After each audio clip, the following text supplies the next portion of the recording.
Hai rekan-rekan, selamat datang bagi kamu yang baru saja menemukan kanal ini.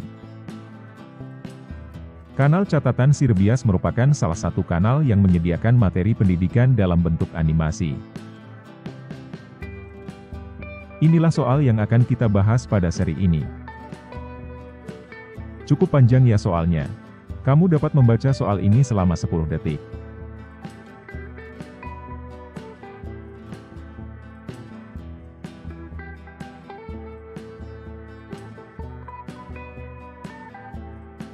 Apakah kamu sudah memahami soal ini dengan benar? Mari kita saksikan animasi singkat berikut. Di sana terdapat dua balok bertumpuk terhubung oleh sebuah tali. Tali penghubung kedua balok itu dilewatkan ke katrol. Dengan demikian, ketika tali itu bergerak, gerakan dari tali dapat memutar katrol itu.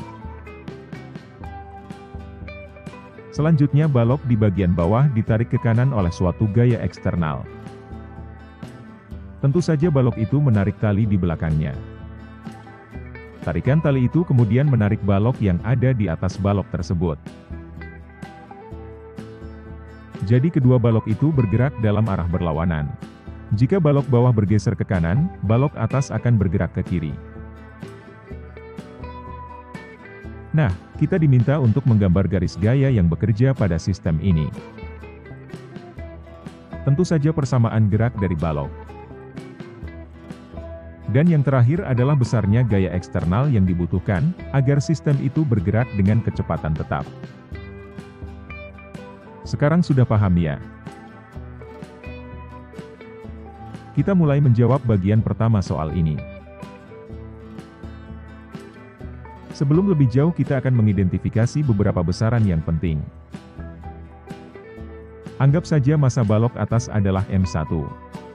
Massa balok bawah adalah M2. Permukaan balok dan lantai itu tidak licin.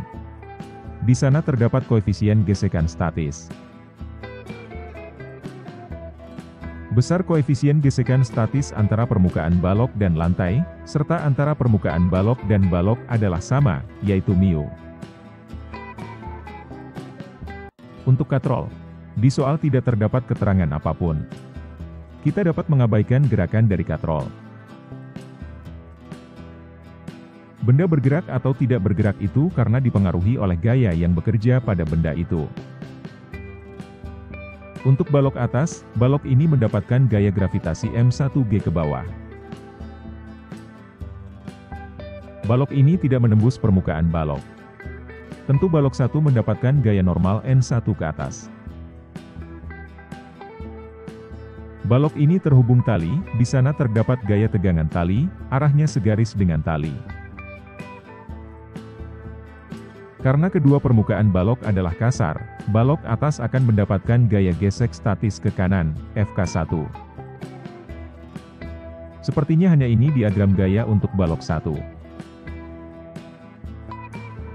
Untuk balok bawah, kita tidak tahu besar gaya eksternal, gaya itu adalah F.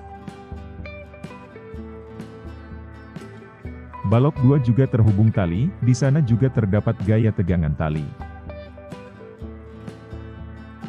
Untuk permukaan balok dan permukaan lantai, di sana terdapat gaya gesek Fk2 ke kiri. Besar gaya gravitasi yang bekerja pada balok bawah adalah M2G. Apakah hanya ini gaya yang bekerja pada balok 2? Perhatikan sekali lagi dengan lebih teliti. Gaya itu adalah aksi eksternal. Di mana ada aksi di sana terdapat reaksi. Ini benar bukan? Jika di bagian atas bekerja gaya Fk1 ke kanan, tentu gaya yang besarnya sama dan berlawanan arah juga akan bekerja pada balok 2. Artinya, pada balok 2 juga bekerja gaya Fk1, namun arahnya berlawanan dengan arah Fk1 pada balok 1. Kamu bisa memahami ini, jika kamu sempat menyaksikan kursus dinamika gerak pada kanal ini. Selanjutnya, balok atas menekan balok bawah. Dengan demikian, molekul pada balok bawah mendorong balok atas dengan suatu gaya yang dikenal sebagai gaya normal, N1. Gaya N1 ini timbul karena tekanan dari balok atas. Artinya, pada balok bawah juga bekerja gaya N1, namun arahnya berlawanan dengan gaya N1 yang bekerja pada balok M1. Satu lagi, balok bawah menekan permukaan lantai, tentu saja permukaan lantai akan memberikan suatu gaya reaksi yang arahnya ke atas. Gaya ini tidak lain adalah gaya normal N2, yang arahnya adalah ke atas. Jadi, pada balok bawah di sana bekerja dua gaya normal secara sekaligus.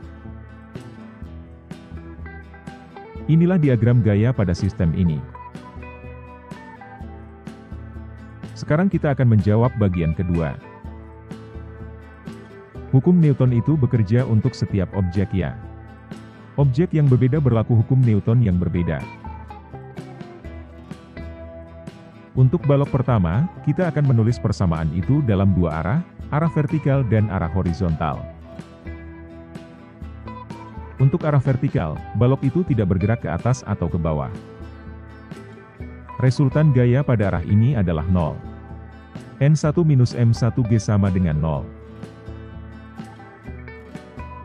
Untuk arah horizontal, balok itu bergerak ke kiri. Jadi arah ke kiri itu adalah positif. Pada analisa gerak, arah yang searah dengan arah gerak itu memiliki tanda positif. T minus FK1 sama dengan M1A.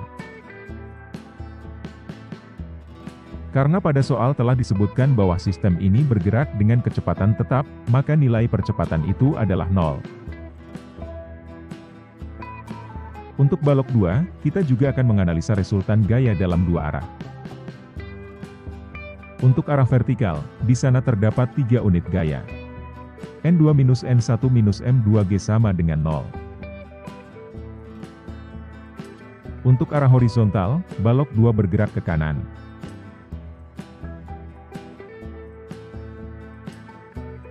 F minus FK1 minus FK2 minus T sama dengan 0.